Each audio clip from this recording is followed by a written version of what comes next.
Bonsoir, peuple de Dieu, et bienvenue dans l'église des révélations. Une fois de plus, je suis parmi vous et je suis content. Je suis content parce que je vois que vous venez prendre connaissance du véritable évangile. Les révélations que le Père éternel nous donne chaque jour dans cette année 2025.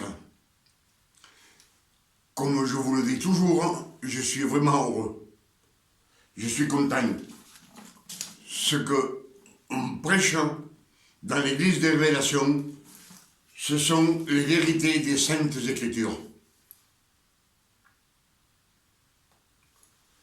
Pour cela, je vous demande d'être attentif à tout ce qui va être dit.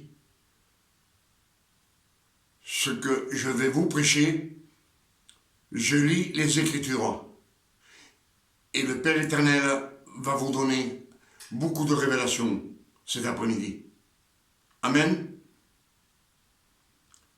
C'est pour cela que je vous demande d'être attentif, afin de recevoir à 100% de la parole du Père éternel. Et que ces messages et ces révélations puissent vous bénir et vous faire marcher sur le chemin qui mène à la gloire de notre Père éternel. Amen. Pour cela, je vous salue au nom de notre Père éternel et je vous salue au nom de notre Sauveur et Seigneur Emmanuel, l'élu, le Fils de Marie, celui qu'on appelle Jésus. De nos jours, le monde entier l'appelle Jésus parce que les latins, c'est eux, les Romains, qui ont donné ce nom au Fils de Marie, à l'élu. Mais Emmanuel, c'est le vrai nom de l'élu, du Fils de Marie. Si je vous dis cela, c'est parce que les Écritures nous le disent. Les Écritures nous disent, Ésaïe 7, verset 14, nous disent que le Père éternel, lui-même, il nous enverra un signe. Et il nous dit que la jeune fille deviendra enceinte et elle enfantera un fils. Et elle-même, elle lui donnera le nom de Emmanuel, Dieu parmi nous. C'est elle qui lui a donné ce nom. La jeune fille Marie a donné le nom de Emmanuel à son fils.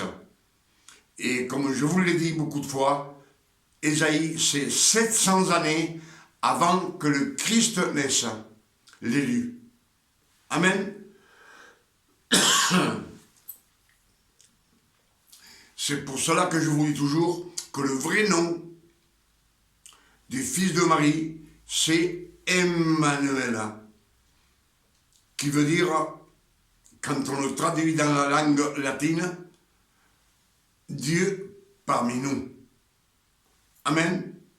Père éternel a mis dans le corps d'Emmanuel, qui est de chair et de sang comme nous, il a mis beaucoup de pouvoir.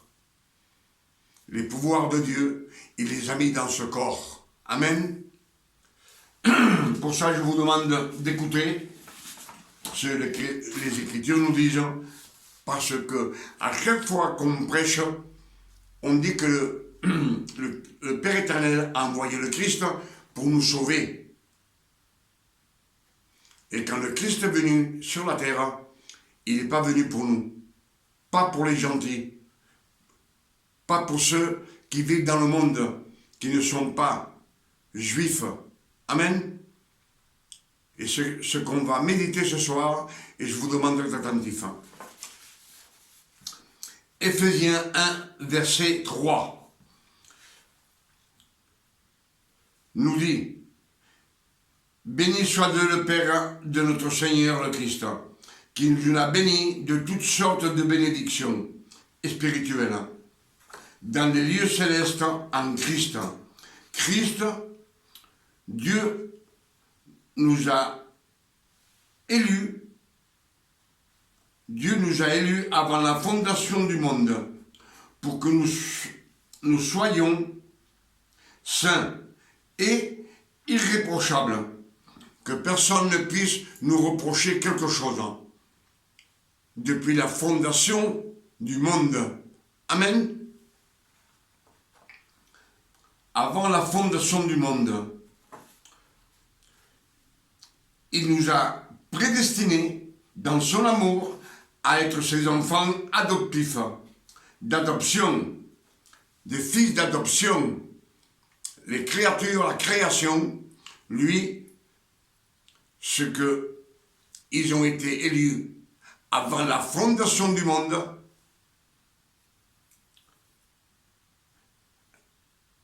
il les a prédestinés dans son amour à être ses enfants d'adoption par Christ, selon le bon plaisir de sa volonté, selon ce que lui, il voulait. C'est sa volonté à lui. Amen. En Christ, nous avons la rédemption par son sang, la remission des péchés. C'est-à-dire, par le sang de Christ, nous avons le pardon de nos péchés, passés, présents et futurs. Mais pas nous. Nous avons, c'est les Juifs. Amen. Il nous dit bien, par son sang, la rémission des péchés, par le sang du Christ, selon la richesse de sa grâce, Dieu a répandu sur nous toute espèce de sagesse et d'intelligence. Nous faisons connaître les mystères cachés selon le bienveillant dessein qu'il a voulu former lui-même. Il nous a...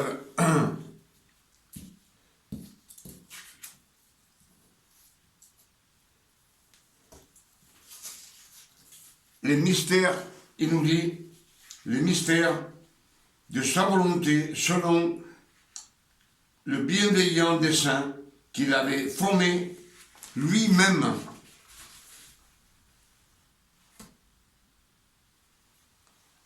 Et Colossiens 1, verset 26 nous dit, le mystère caché de tout temps et de tous les âges, révélé maintenant à ses saints. C'est ce que nous dit Colossiens 1, verset 26. À ses saints, cela veut dire à ses élus, à ceux que le Père a adoptés.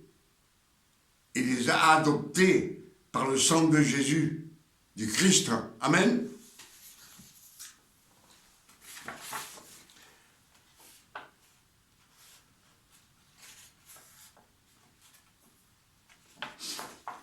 Ce qu'il nous dit, c'est que selon le bienveillant dessein qu'il avait formé lui-même pour mettre en exécution lorsque les temps seraient accomplis. Lorsque les temps seraient accomplis. Amen. C'est ce que nous disent les Écritures de Galates 4, verset 4. Que quand le temps fut accompli, le Père éternel envoyait le Christ, né d'une femme, né sous la loi, afin qu'il accomplisse toute la loi et qu'il rachète tout celui qui est sous la loi. Donc, c'est seulement pour les Juifs. Amen. Galates 5, verset 1 nous dit, le Christ nous a donné la liberté.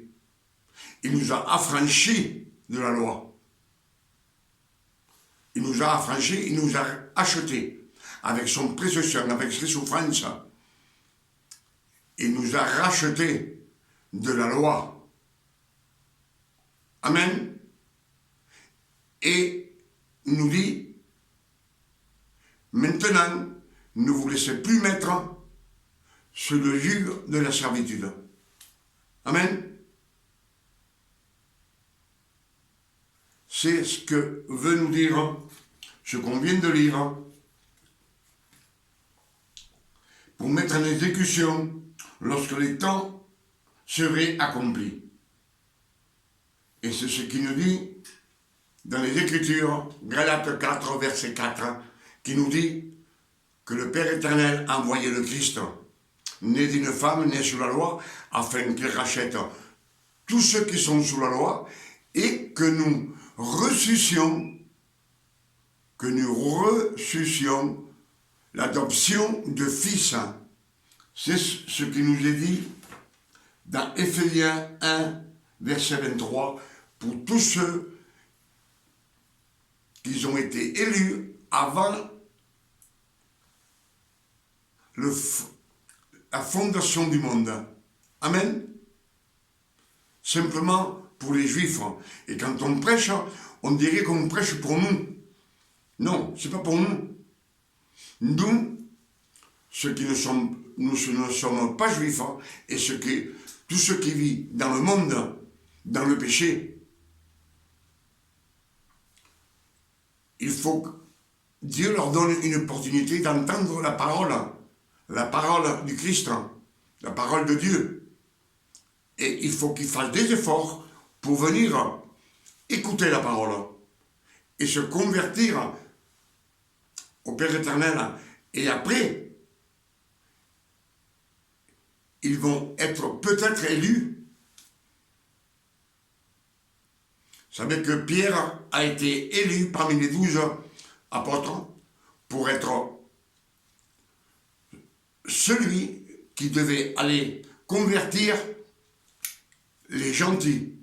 Les gentils, c'est ceux qui vivent dans le monde, qui ne croient pas en Dieu. Ils ne sont pas juifs. Et quand Pierre arrive chez la famille de Corneille, il leur parle de la parole de Dieu. Et tous furent baptisés du Saint-Esprit. Et tous parlèrent en langue. Le don non mérité que le Père nous donne après la résurrection du Christ, une grâce, une faveur. Amen. Mais comme je vous le dis, c'est simplement pour les Juifs et non pour les gentils, pour les incrédules. Ceux qui vivent dans le monde, dans le péché, Dieu donne une opportunité à tout le monde un jour d'écouter la voix du Seigneur. Et c'est à lui de faire un effort et de venir écouter. Soit d'acheter une Bible et l'étudier, soit d'aller vers des prédicateurs qui prêchent et après qu'ils décident si c'est la vérité qui est écrite dans les Écritures, avec ça, ceux qui prêchent, parce que dans le monde, il y a beaucoup de fausses doctrines. Comme je vous ai dit l'autre jour, il y a beaucoup de fausses doctrines. Il y a 4000 doctrines, 4000 dieux. Ça fait beaucoup. Et 10 000 doctrines répertoriées dans le monde entier. Quand le Père éternel nous dit, Éphésiens 4, verset 5, un seul Dieu, une seule foi, un seul baptême. Amen. Éphésiens 4, verset 5 nous dit qu'il y a un seul Dieu, une seule foi et un seul baptême. Amen. Éphésiens 2, verset 6 nous dit, Dieu nous a ressuscités ensemble avec le Christ et il nous a assis ensemble avec le Christ dans les cieux célestes.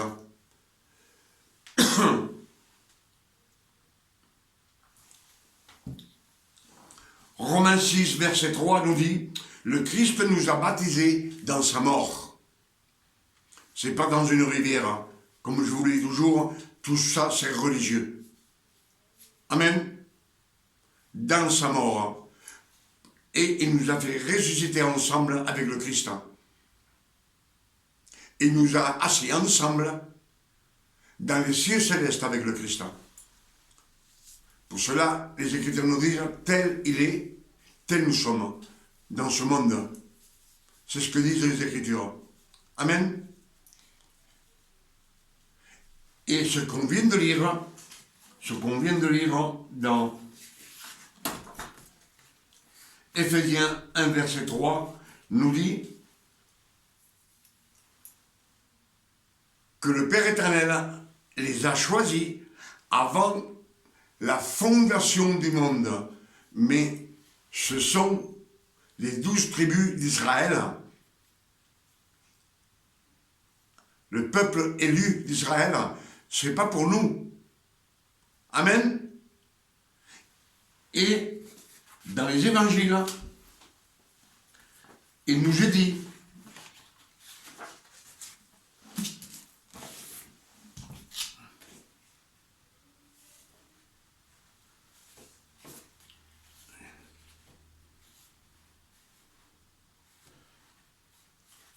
Matthieu 10, verset 5, Matthieu 10, verset 5 à 6, nous dit, Jésus dit à ses apôtres, à ses 12 apôtres, après leur avoir donné des pouvoirs, allez annoncer que le royaume de Dieu est proche. N'allez pas aller chercher les brebis perdues d'Israël. C'est bien ce qu'ils nous disent.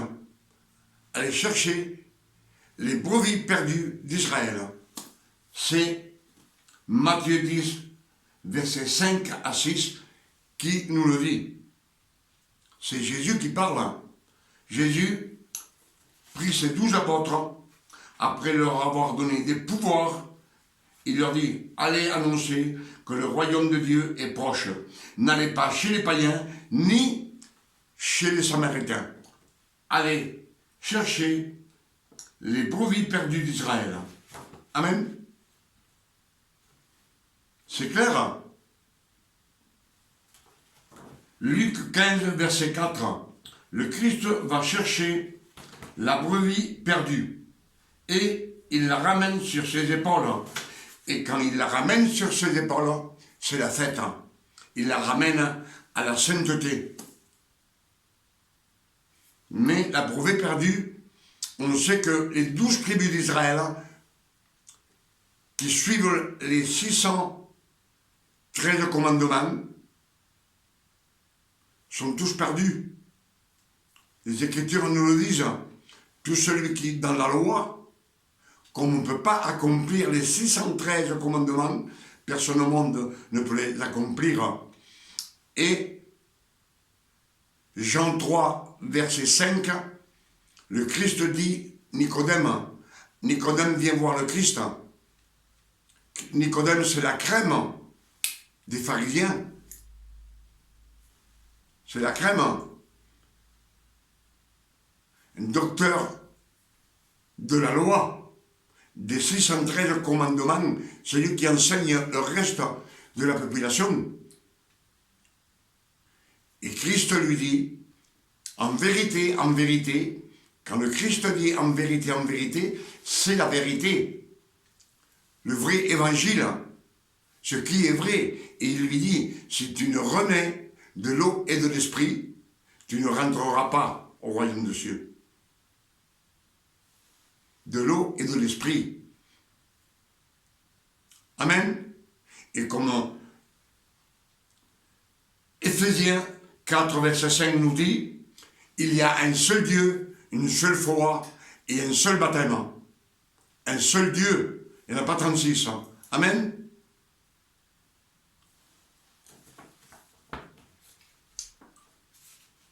Luc 15, verset 8. la parabole de la drachme. La drachme perdue, c'est une femme qui a perdu une pièce, une drachme. Et elle fait tout ce qui est dans son pouvoir pour la retrouver. Elle cherche à droite, à gauche, jusqu'à qu'elle trouve cette pièce. Et quand elle la trouve, elle est heureuse. Puis elle dit qu'elle appelle tous ses amis et dit réjouissez-vous car j'ai retrouvé ma pièce. C'est une ressemblance au Christ qui va chercher la brebis perdue. Et quand il revient, il la met sur les épaules et il appelle tous ses amis en disant réjouissez-vous. C'est la fête. Amen. Ce sont les Écritures qui nous le disent. Luc 19, verset 5. Le Christ va chercher Zachée. Il traverse tout Jéricho jusqu'à ce qu'il trouve Zachée caché dans l'arbre et il lui dit descends. Il faut que je rentre aujourd'hui dans ta maison.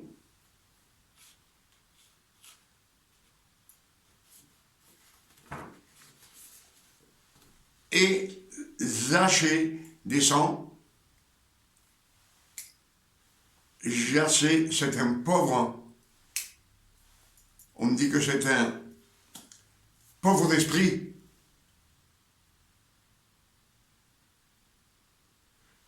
Mais remarquez que le Christ de Jérusalem, il est parti à Jéricho, il a traversé tout Jéricho pour aller chercher cette brebis perdue. C'est Zachée. Et il nous dit bien, la grâce est rentrée dans cette maison, car cet homme est un fils d'Abraham. Amen. Un fils d'Abraham. Descendance, Jacob et sa descendance. Il est allé dans les Écritures ou dans la carte de France qui nous montre la distance qu'il y a de Israël à Jéricho, 30 ou 35 kilomètres. Il le faisait à pied pour aller chercher la brebis perdue.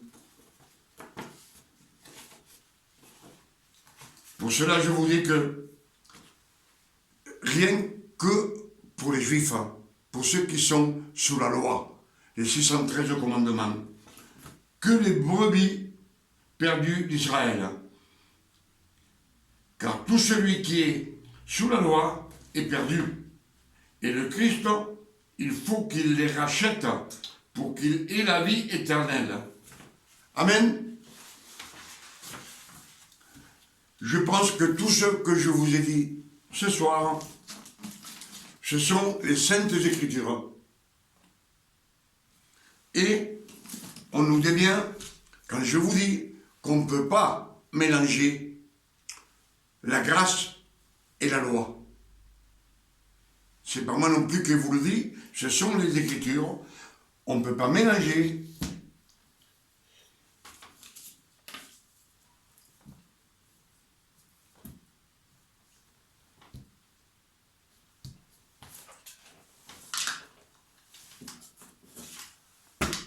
Matthieu 9, verset 17 nous dit « On ne peut pas mettre du vin nouveau dans une vieille outre, car la vieille outre se déchirerait, elle serait perdue. » La vieille outre, c'est la personne qui n'est pas née de nouveau. Elle est toujours dans la loi, en train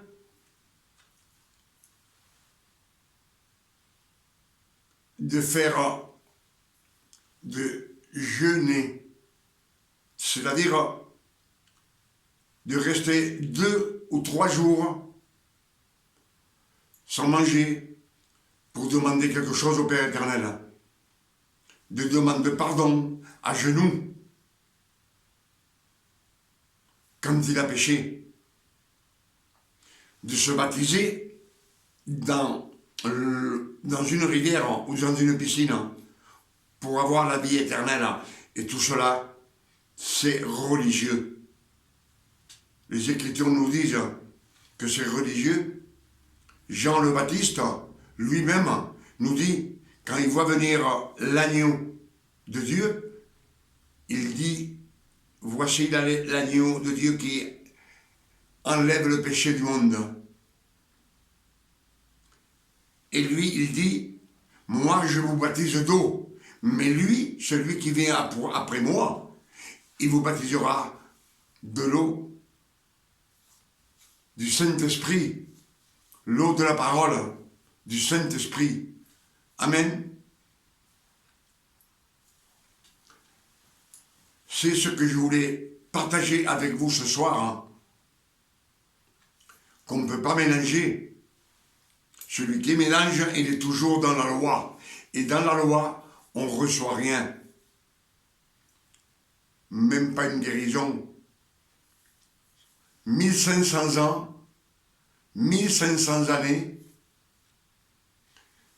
depuis que le Père éternel a donné les 613 commandements à Moïse. Jusqu'à la résurrection du Christ, personne n'a pu faire un miracle, ni parler en langue. Ils ne connaissaient pas le Saint-Esprit, excepté Élie et Élisée. C'est des images du Christ dans les Saintes Écritures. Amen. On sait que Élie, il a fait la multiplication de la farine et de l'huile. Il a ressuscité un mort. Il a ouvert le Jourdain avec son manteau. Amen. Le Père éternel avait mis des pouvoirs sur lui, sur Élie. Et Élie n'est pas mort sur la terre. C'est une image du Christ. Élisée aussi, il a ressuscité un enfant mort. Il l'a ressuscité. Il a fait la multiplication de l'huile pour une veuve. Il a prédit qu'une vieille famille, un homme et une femme qui étaient en âge avancé, il leur dit, il prédit, il prophétise, l'année prochaine, vous aurez un enfant. Dieu, le Père éternel, avait mis des pouvoirs sur cet homme, sur Élisée. Amen.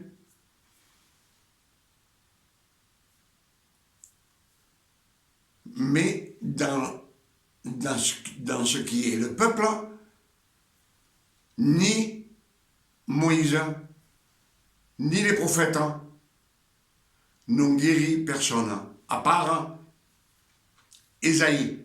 Mais Ésaïe, le Père éternel, a mis un pouvoir sur lui. Il lui dit, ce peuple, il ne m'écoute pas. C'est un peuple d'adultères, transgresseurs. À qui enverrai-je? Et Ésaïe dit, envoie-moi moi. Et le Père éternel envoie un ange, il prend une braise, il se la met dans la bouche et il le purifie. Et après, il lui dit, Ésaïe, va, et met un bandeau sur les yeux du peuple d'Israël, afin qu'il voit, il soit aveugle, et des bouchons dans les oreilles, afin qu'il entende et qu'il soit sourd. Mais tout cela, c'est les plans du Père éternel. C'est lui qui l'a décidé, afin que quand le Christ naisse et qu'il prêche le royaume de Dieu, personne ne voit en lui que c'est le Christ, l'envoyé de Dieu. Tout le monde dit, qui c'est cet homme? On ne le reconnaît pas qu'il a été envoyé de Dieu. Il aurait reconnu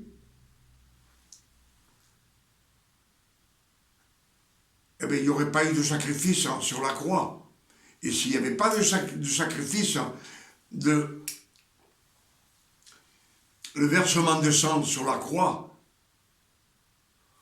on n'aurait pas pu, nous, avoir le don de grâce non méritée et être adopté par le sang de Jésus, ce qui nous disent les Écritures. Je pense qu'avec tout ce qu'on a lu, que le Père éternel nous a donné comme révélation cet après-midi, je dis merci Père éternel, parce que chaque jour, tu nous donnes un peu plus de révélation.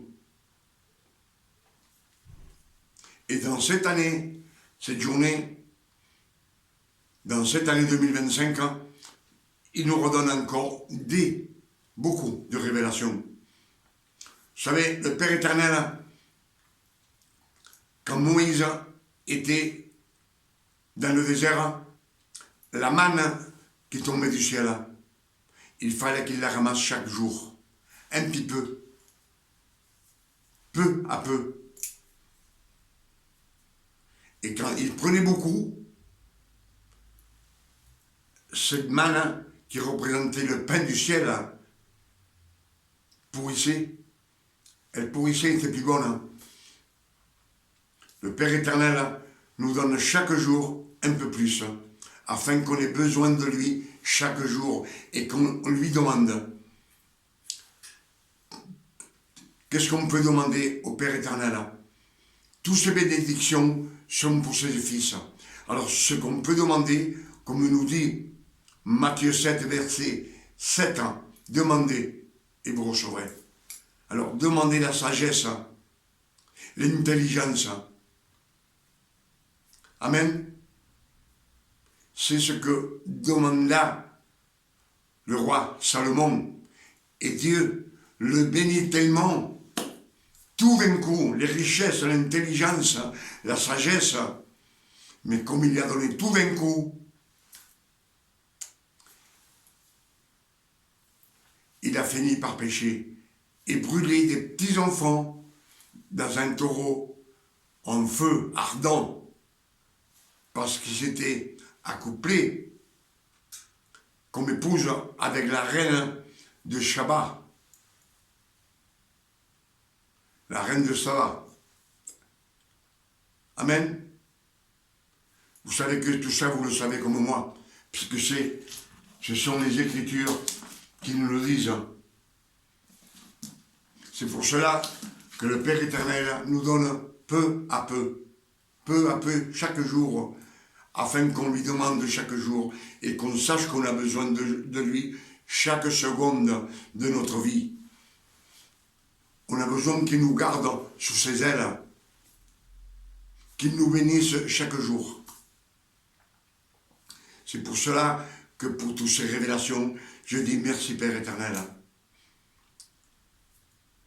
Le nom du Père éternel soit béni et glorifié, sanctifié sur la terre comme au ciel. Et je demande au Père éternel, au nom de notre Sauveur Emmanuel le Christ, pour vous, pour vos familles et pour moi, pour ma famille, qui nous donne une journée de bien-être. Que le Père éternel nous donne un jour de repos, de tranquillité, de paix, de santé, comme lui, il s'est donné à ses élus, à ceux que le Père éternel a élus. Mais, comme je vous ai dit, dans les Écritures, le Christ est venu sur la terre tout simplement que pour les Juifs et pour personne d'autre. Et après sa résurrection, il nous donne l'opportunité à tous ceux qui ne croient pas en Dieu, comme les gentils qu'on dit dans la Bible, qui vivent dans le monde. Ils ne sont pas juifs. Il nous donne une opportunité de venir vers lui. Tout le monde, dans sa vie, a une opportunité d'entendre la parole de Dieu. Et alors, il doit décider de venir vers le Père éternel, afin que le Père éternel puisse l'adopter comme fils. Si on est adopté comme fils, c'est parce que lui, il le veut. C'est pas parce qu'on le mérite. On ne le mérite pas. Christ, c'est la grâce. C'est lui qui nous donne la grâce, un don non mérité. Le monde entier ne mérite rien. Il nous donne un don non mérité, le don de grâce non mérité, une faveur qu'il nous fait, afin de nous adopter comme fils, afin que nous soyons sauvés et avoir la vie éternelle avec le Père éternel.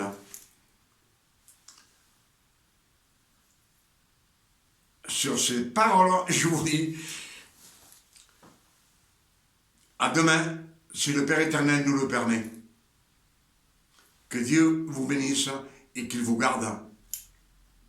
Et qu'il vous donne beaucoup de révélations, afin que quand vous lisez les Saintes Écritures, vous voyez la vérité. Amen.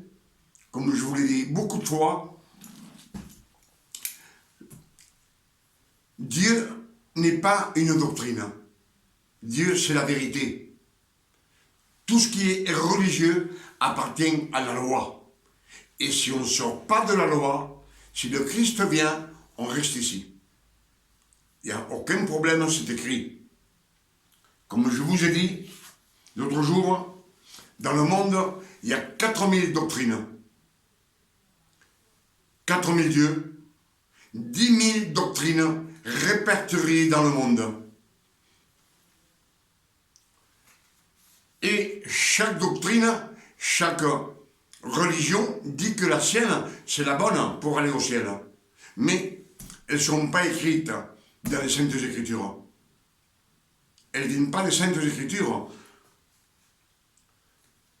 Pour ça, le christianisme, c'est le pape de Rome, vous le savez. Eux, ils disent qu'il n'y a qu'eux qui vont aller au ciel, pas les autres. L'islamistes, l'islam, eux aussi, ils disent qu'il n'y a qu'eux qui vont aller au ciel, et pas les autres. Pas les autres religions. Le judaïsme, les juifs, ils disent que eux, cette doctrine qu'ils ont, c'est la bonne, c'est la vraie. Le bouddhisme, les bouddhas, le judaïsme, vous savez que c'est les juifs, le bouddhisme, Bouddha, encore un dieu, le dieu Bouddha. L'hindouisme, c'est la doctrine des hindous. Amen. Et tous nous disent que eux, c'est la doctrine qui va au ciel. Mais elles ne viennent pas des Saintes Écritures, puisque le Christ n'est pas une doctrine, c'est lui, la grâce de notre Seigneur. De notre Seigneur. Pour cela, il nous dit, 1 Timothée 4, verset 16, veille sur toi-même et sur ton enseignance.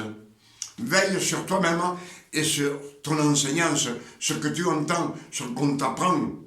Veille et compare-le avec les Saintes Écritures. S'ils ne correspondent pas aux révélations des Saintes Écritures, des épîtres de Paul, eh bien, il faut les jeter. Amen.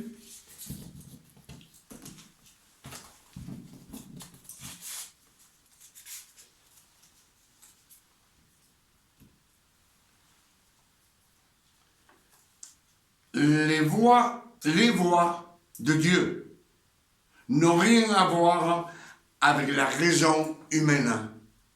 Les voies de Dieu n'ont rien à voir avec la raison humaine. Pourquoi la raison humaine? Parce que la raison humaine a beaucoup de voies, a beaucoup de doctrines. Mais avec la voie, un seul chemin, celui de la foi. De la foi. C'est pour cela que nous dit, Ephésiens 4, verset 5, il y a un seul Dieu, une seule foi et un seul baptême. Alors, si vous voulez être adopté comme fils, et marcher sur le chemin qui mène au paradis, au ciel, au Père éternel. Jeter tout ce que est religieux. Je pourrais continuer encore, mais parce que dans les églises, il nous faut attendre au moins 3 ans pour être baptisé dans une rivière ou dans une piscine pour pouvoir participer à la Sainte Seine. Et tous ces péchés qu'on a alors, qu'on a fait, si on meurt avant de prendre le pain et le vin, qui représentent le sang de Jésus, qui nettoie, qui nous enlève les péchés, qui nettoie nos péchés passés, présents et futurs, il nous faut attendre 3 ans avant qu'on ait l'occasion, le privilège, c'est pas écrit dans les Écritures. Quand le Père éternel, quand le Christ lui-même donne la Sainte Seine à ses apôtres, lui-même il prend le pain et le vin. Lui-même il prend le pain et le vin, il dit faites ceci en ma mémoire. Ma mémoire, c'est-à-dire les souffrances que j'ai passées sur la croix, clouées des pieds et de mains, pour effacer vos péchés, passé, présent et futur. Amen. La parole de Dieu est pour tout le monde, incrédule, pas incrédule, chrétien, pas chrétien, catholique, pour tout le monde. Et le pain et le vin, quand une personne se présente dans une assemblée, dans un culte, dans une réunion, moi j'ai vu que personne ne fait attention. C'est la première fois qu'il vient. Personne ne fait attention. Et quand il commence à venir, 8, 10, 15, 20 jours, personne, il rentre et sort, personne ne lui dit rien. Occupez-vous, quand vous voyez quelqu'un qui n'est pas habitué à venir dans cette salle, de parler avec lui et lui dire s'il croit au Père éternel. S'il croit au Père éternel, il n'est pas baptisé dans l'eau de la rivière. S'il arrive un samedi ou un vendredi, dimanche, donnez-lui le pain et le vin. Vous n'avez pas le droit de lui enlever la Sainte Seine. C'est à lui de juger ses péchés. Et non, ce n'est pas à lui de juger ses péchés. Ses péchés, avec le pain et le vin, il efface nos péchés. Il efface nos péchés pour toute l'éternité. C'est les Écritures qui nous le disent. Amen. Avec cette révélation que le Père éternel nous a donnée cet après-midi, dans cette année 2025, comme je vous l'ai dit, je dis merci Père éternel, que son nom soit béni, glorifié, sanctifié sur la terre comme au ciel, et qu'il puisse vous ouvrir à vous aussi le chemin qui mène au Père éternel pour toute l'éternité. À demain, si le Père éternel nous le permet. Que Dieu vous garde et qu'il vous bénisse et qu'il vous donne beaucoup de révélations afin que vous puissiez les prêcher au monde entier. Amen. Que Dieu vous garde et vous bénisse.